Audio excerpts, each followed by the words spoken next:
right. Hello, everyone. Welcome. My name is Muhammad Anis, and I am a producer as well as a video editor. Just a quick intro while everyone gets situated. I'm a person who has worked both in the digital marketing field as well as in broadcast, and I still continue to do so in my 9 to 5.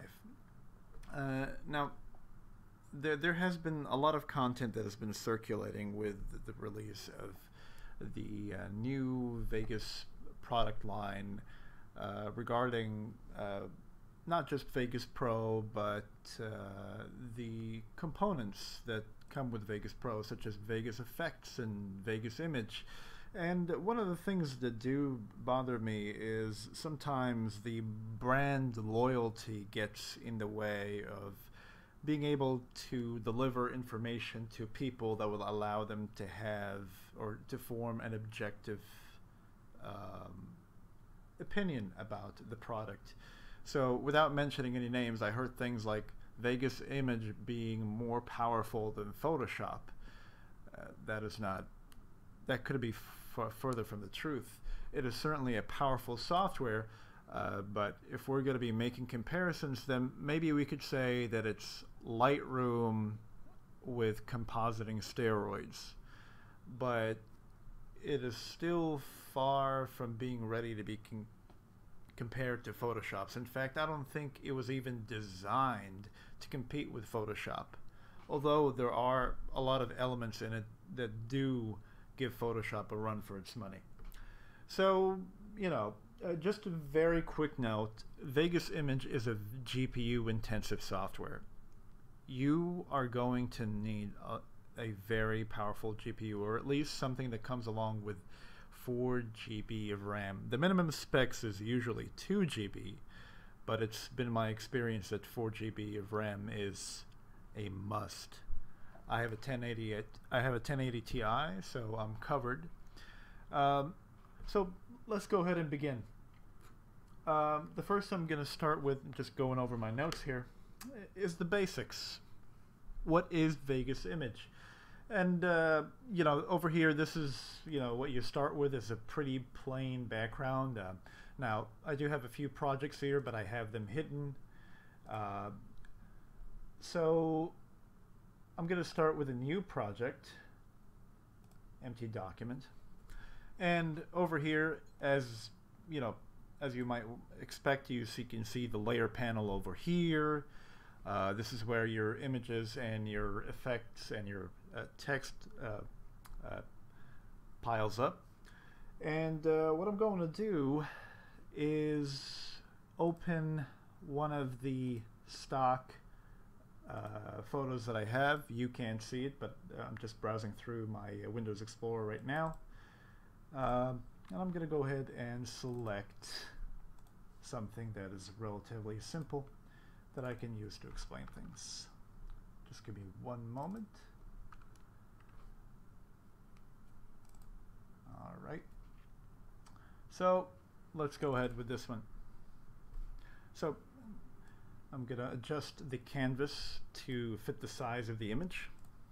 So let's say if I wanted to very quickly crop this hand out of the background, you have to understand that there is no eraser tool.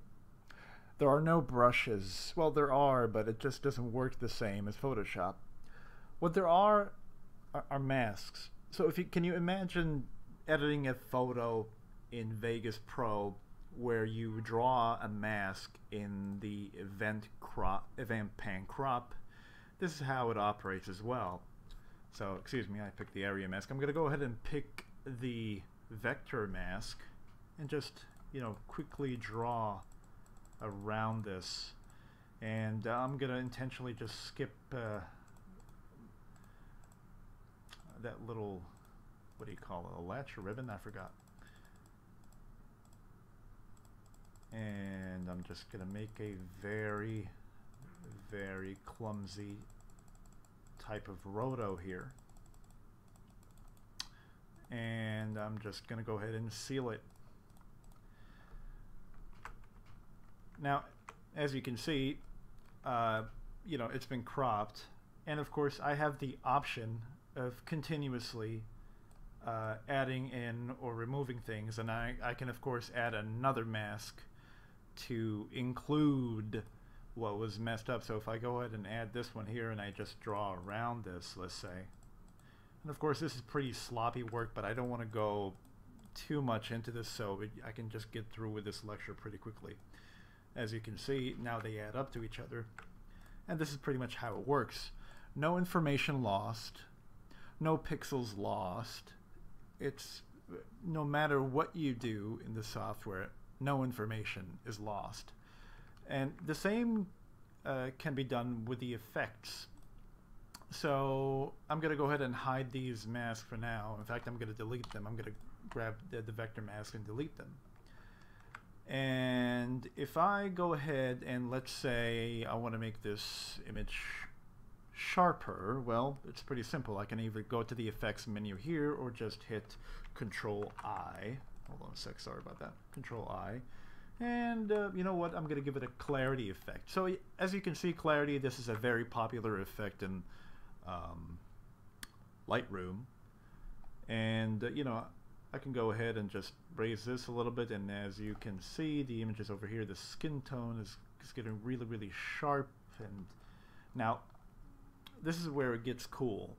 If I go ahead and apply, I can go ahead and apply a mask here.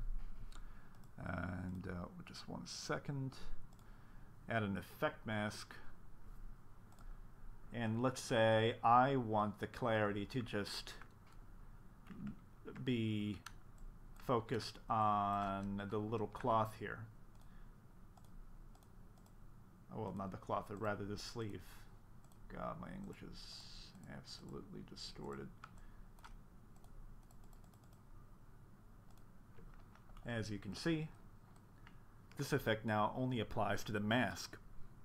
And here's the other cool thing about Vegas Image is the fact that there is no limit to how much of an effect you can add. Like, okay, so we've reached, like, this is the hold on a second. So this is the maximum that it will go, right? The clarity effect. Let me get the mask out of the way. This is the maximum it will go, right? Well, I can go ahead and duplicate the clarity, duplicate it again and again, and I can do this 100 times, but I'm afraid that my GPU might break down. But just to illustrate a point, you have no limitation whatsoever when it comes to putting or stacking effects in the software. So this is an advantage, a ridiculous advantage for people who know how to make use of these things. Another pretty cool thing about Vegas Image is that it has some of the best facilities that you will ever see when it comes to shooting green screen photos. So I'm going to go ahead and hide this for now. I'm going to go ahead and click this out, and I'm going to select an image that I'm going to bring from my directory. If you will give me a moment, it should be somewhere around here. All right, let's see. All right, so this is a pretty it's a decent green screen photo, right? By the way, I didn't take this. This is just taken from the internet.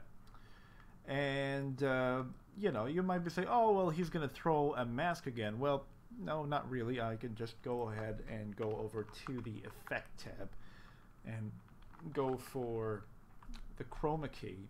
And as soon as I click this button, the green screen is gone.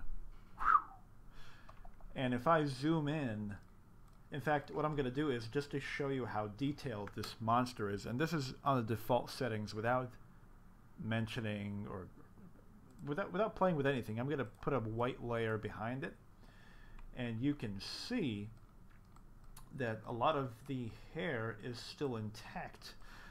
Meanwhile, if you go over to Photoshop and, you know, try to do this, now you can do this with great accomplishment, of course, because you have the flexibility of brushes and the magic wand, the quick selection tab, and yada yada yada, lots of for those who are very clever with those Photoshop tricks about keying and whatnot, it does have that flexibility, but it's not quite as instantaneous as this.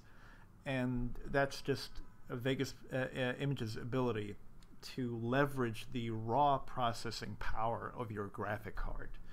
And of course, you know, if I go ahead and go for the refine key, I could even, you know, work on the details further. Over here, it shows me, like this little blank place, it shows me all the greens that have been keyed out.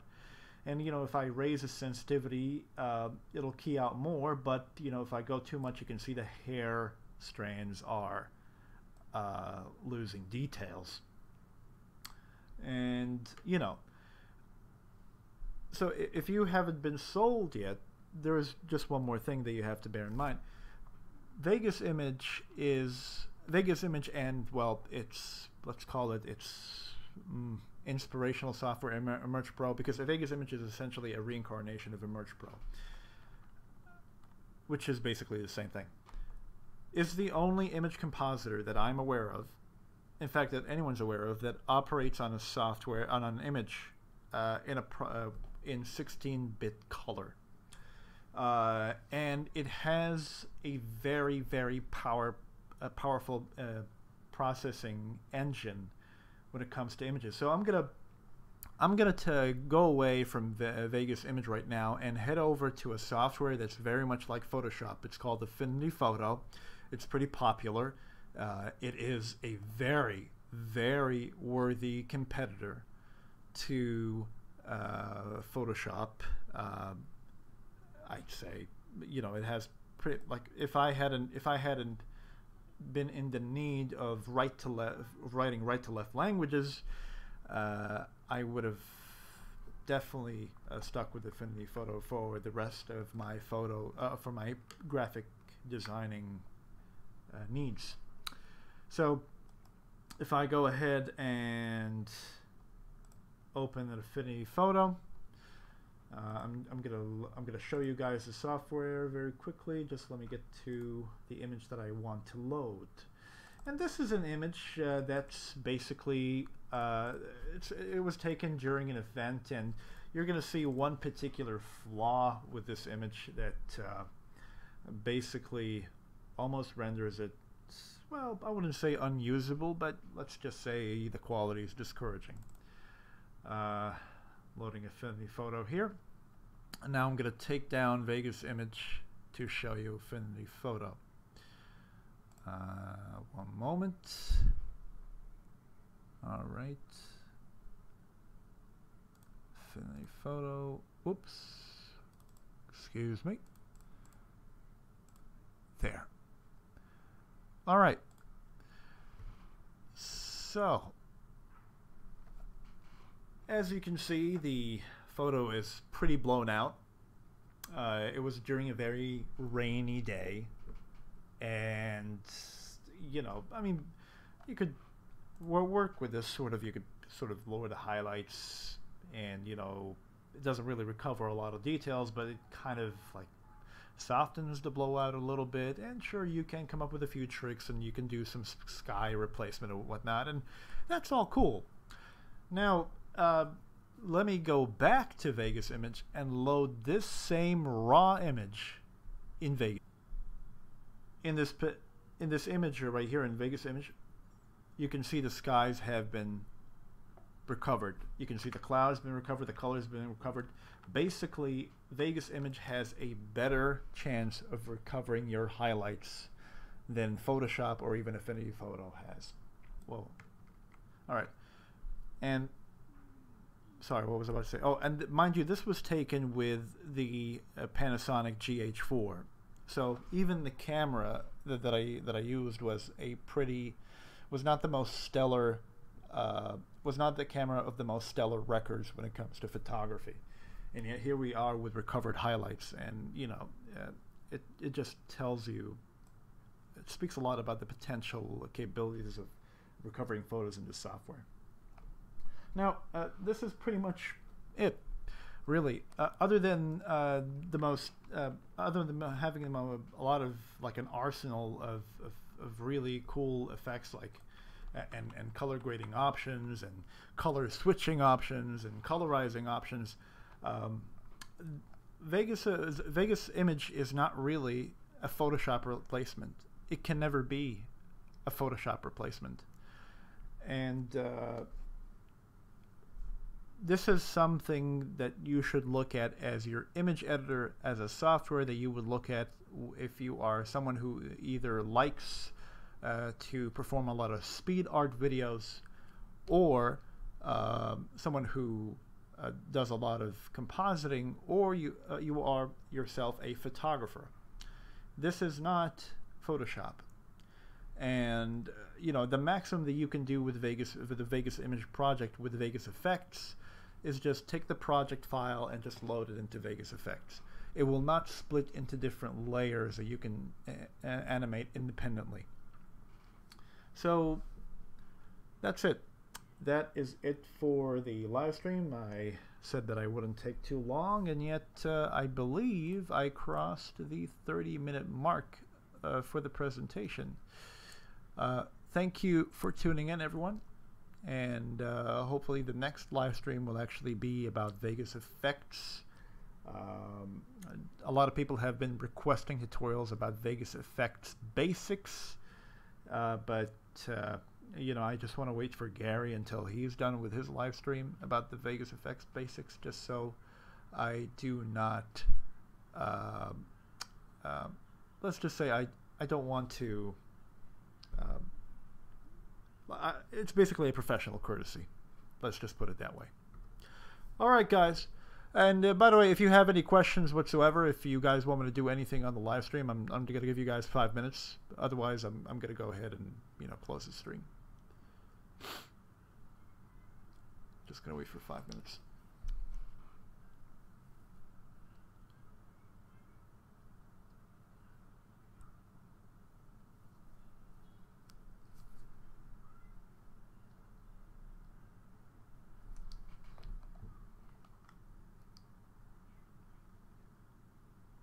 Okay.